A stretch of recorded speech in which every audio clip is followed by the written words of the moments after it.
모든 것은 마음에서 비롯된다. 이는 석가모니 부처님의 가르침 중 핵심이 다 담겨 있는 말이다. 이 말씀은 인생의 여러 측면에 대한 깊은 통찰을 제공하고 있다. 즉, 인간의 모든 경험은 애시당초 마음에서 비롯된다는 원리이다. 그대는 어쩌면 이 말의 뜻을 잘 모를 수도 있다. 나는 마음을 잘 먹고 잘 썼는데 왜 이 모양인가 자책하고 비탄에 잠길 수도 있다. 하지만 그렇다면 그대는 이 말씀의 진정한 뜻을 아직 모르고 있는 것이다. 무언가 머리로 아는 것이 중요한 것이 아니라 내가 모르고 있다는 것을 아는 것이 진정한 알미다. 진정한 알을 얻었을 때는 자연스럽게 몸이 올바른 행동을 하게 되어 있고 그대는 현실에서 아름답고 풍요로운 경험을 하게 된다.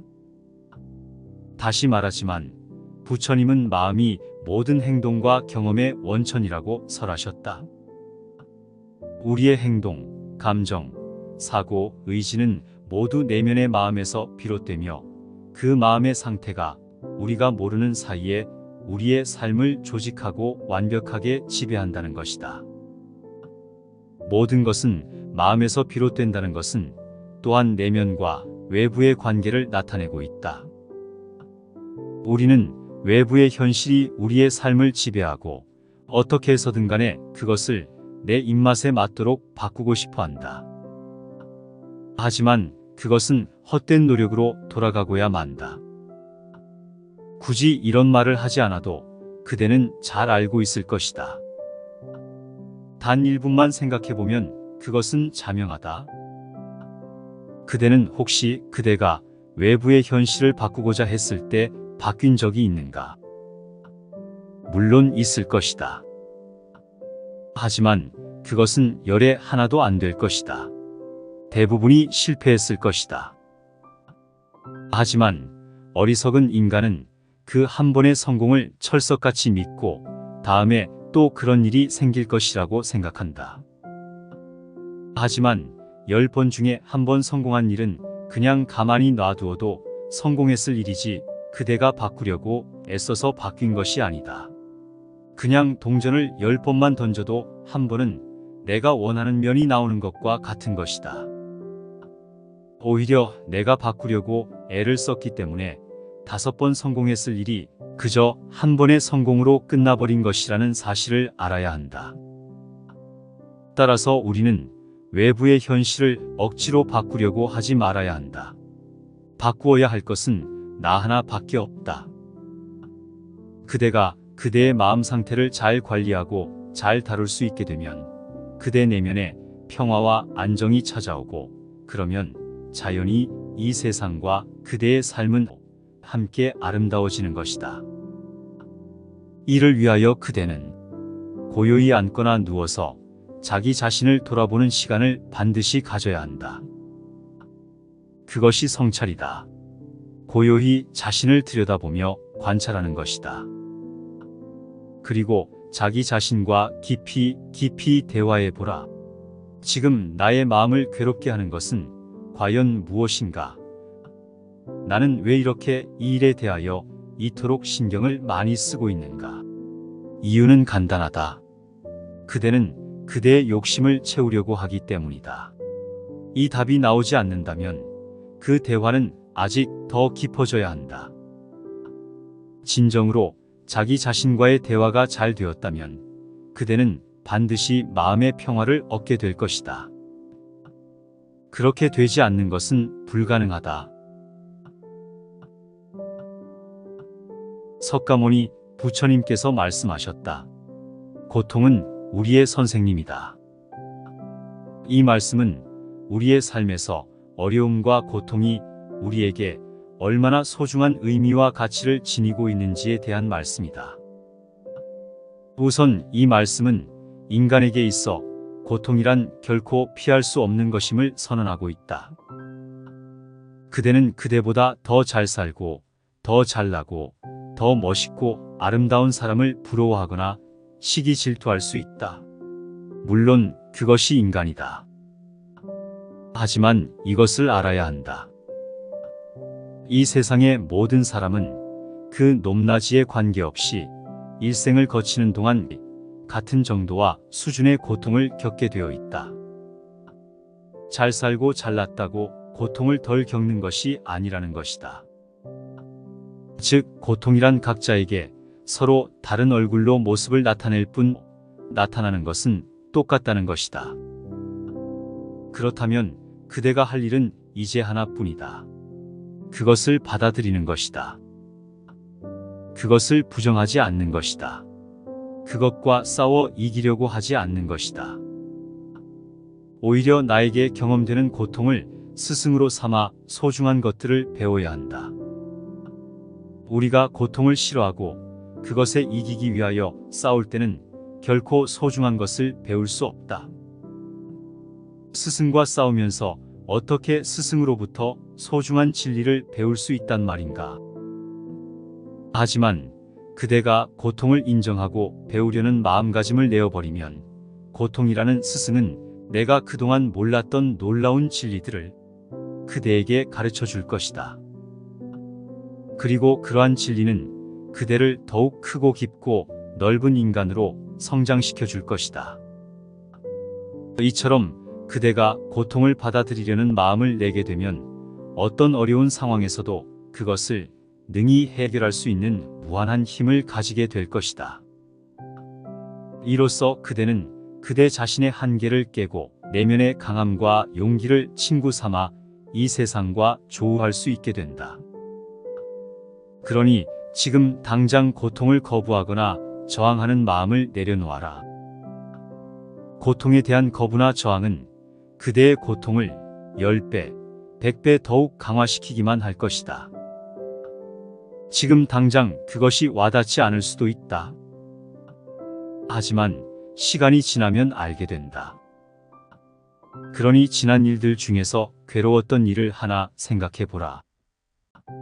내가 그것을 거부하고 저항함으로써 내가 얻은 것이 무엇인지 생각해 보라.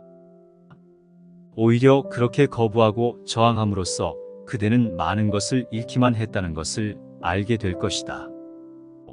하지만 그대가 고통을 잘 받아들이고 깊이 이해한다면 그대의 삶은 스스로 더 나은 방향으로 향하게 된다. 왜냐하면 고통을 받아들였을 때 그대의 마음속의 내면의 평화와 포용력이 생기기 때문이다. 이것이 곧 그대의 그릇이며 인간의 그릇은 고통을 얼마나 잘 받아들이고 인정하느냐에 따라서 소주잔만한 그릇부터 우주만한 그릇까지 수없이 다양한 수준으로 존재하는 것이다. 오늘부터 그대가 진정으로 고통을 받아들이고 인정한다면 그대는 성장하게 된다. 그대는 지금 무엇이 괴로운가? 돈이 없고 명예가 없어서 사람들이 그대를 무시한다고 생각하는가?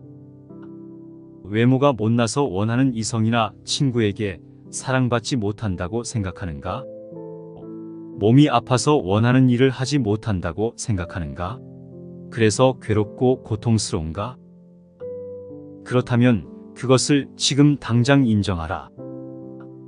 모든 것은 지금 당장, 지금 이 순간 그대가 어떤 마음을 먹느냐에 따라서 변한다. 그대는 우주의 일부분이기 때문에 그대가 0.1% 변하면 우주 역시 그대가 변한 것만큼 반드시 변할 수밖에 없다. 문제는 그대가 변하는 것이지 우주가 변하는 것이 아니다. 하루에 0.1%만 변해도 1년이면 36.5% 변하는 것이다. 놀랍지 않은가? 하루에 단 0.1% 변하는데 1년이 지나면 그대의 상태는 30% 이상 좋아져 있을 것이다. 그러니 지금 당장 고통을 받아들이고 새로운 마음을 먹어야 한다. 석가모니 부처님께서 말씀하셨다. 다른 이의 고통을 외면하지 말고 공감하라. 그대는 생각할 것이다. 요즘처럼 복잡한 세상에서 나 하나 먹고 살기도 힘든데 어떻게 다른 사람까지 신경 쓰며 사느냐고. 하지만 이 말씀에는 그러한 그대의 푸념을 훌쩍 뛰어넘는 위대한 지혜가 담겨 있다. 우주에는 변하지 않는 진리가 있다. 그것은 그대에게서 나간 것은 그대에게 되돌아온다는 사실이다. 지구가 돌고 돌듯이 떠오른 태양이 저물고 저문 태양은 다시 떠오르듯이 나에게서 나간 모든 에너지는 결국 나에게로 되돌아온다. 작은 것은 작은 대로 되돌아오고 큰 것은 큰 대로 되돌아온다. 빨리 돌아오는 것은 빨리 돌아오고 천천히 돌아오는 것은 천천히 돌아온다. 그것의 경중과 시간 차이가 있을 뿐 반드시 어떤 식으로든 돌아온다는 것이다. 그래서 그대가 다른 사람의 고통에 관심을 가지고 사랑의 마음을 내게 되면 그 에너지는 돌고 돌아서 반드시 그대에게 되돌아온다. 어제 태양이 떠올랐기 때문에 오늘 다시 태양이 떠오르는 것과 같은 이치이다. 하늘 아래 새로운 것은 단 하나도 없다. 모든 것은 지금 이 순간 무한한 가능성으로서 중첩되어 존재하는 것이다. 스마트폰이 새롭게 생긴 거라고 알고 있지만 그것은 이미 수천 년 전에도 있었고 수천 년 후에도 있는 것이다.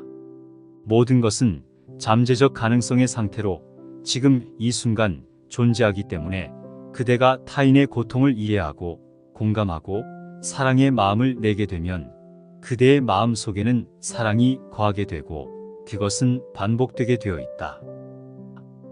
그대의 마음에 사랑의 에너지가 깃들게 되면 그대는 더 많은 사랑을 경험하게 된다. 즉, 사랑할 일이 우연처럼 생기는 것이다. 미워할 일은 줄어들게 되는 것이다. 타인의 고통을 이해하고 공감하지 않고 무시하게 되면 그대는 다음에 또 무시할 일이 생기게 되고 그대가 누군가를 무시한다는 그 사실에 맞도록 그대의 현실은 짜맞추어지게 되어 있다. 말인즉슨 그대는 열악한 현실에 머물게 된다는 것이다. 열악한 현실에 있는 사람만이 타인의 고통에 무관심하다. 자기 하나 살기에도 버겁다고 생각하기 때문이다. 하지만 풍요로운 세상에서 사는 사람들은 자기 스스로 풍요롭기 때문에 마음에 여유가 있어서 자기보다 힘든 사람들에게 관심을 가지게 된다. 즉, 그대가 타인의 고통을 공감할 수 있는 풍요로운 내면을 소유한 사람이 되게 되면 그대의 삶 역시 풍요로워지는 것이다. 이렇게 발생한 풍요는 또 다른 풍요를 불러오게 되고 그대의 인생은 더욱 풍요롭고 아름다워질 것이다. 그대는 반문할지도 모른다. 나쁜 짓을 하고 구두쇠처럼 행위하는 사람도 잘만 살던데요? 라고. 하지만 그것은 단지 그대의 소견이 짧아서 보이지 않는 것일 뿐 그런 사람들의 내면에는 태산과도 같은 큰 고통이 단단하게 서 있다. 내면의 평화와 성장을 이루지 못하고 외면만 키워온 사람들은 나이가 들어감에 따라 엄청난 내적 고통에 시달리게 되어 있다. 그대가 조금만 더 관심을 가지고 그런 사람들의 이면을 찾아보면 그대도 금방 알게 될 것이다. 그대는 그저 그들의 외적인 모습에만 관심이 쏠려 있기 때문에 그들의 어두운 면을 보지 못하고 있는 것이다. 이는 마치 낮에만 사는 하루살이가 밤은 어떤 모습인지 알지 못하는 바와 똑같은 것이다. 그러니 타인의 고통을 이해하고 공감하고 그들에게 연민의 마음을 가져야 한다. 그것이 그대도 행복해지는 길이고 동시에 이 세상 전체가 행복해지는 길이다. 그리고 그 마음으로 친절을 행하고 내가 도와줄 수 있는 것이 있다면 최대한 도와주기 위해서 노력하여야 한다.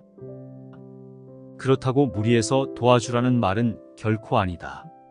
내가 해줄 수 있는 한도 내에서 인간적으로 할 수 있는 도리를 생각해서 최대한 돕고자 하는 마음을 내라는 뜻이다. 실제로 그렇게 하면 당신의 마음은 기뻐지고 다른 사람들도 당신을 기쁘게 대하게 되고 머지않아 당신의 삶 전체가 기쁨으로 가득해질 것이다.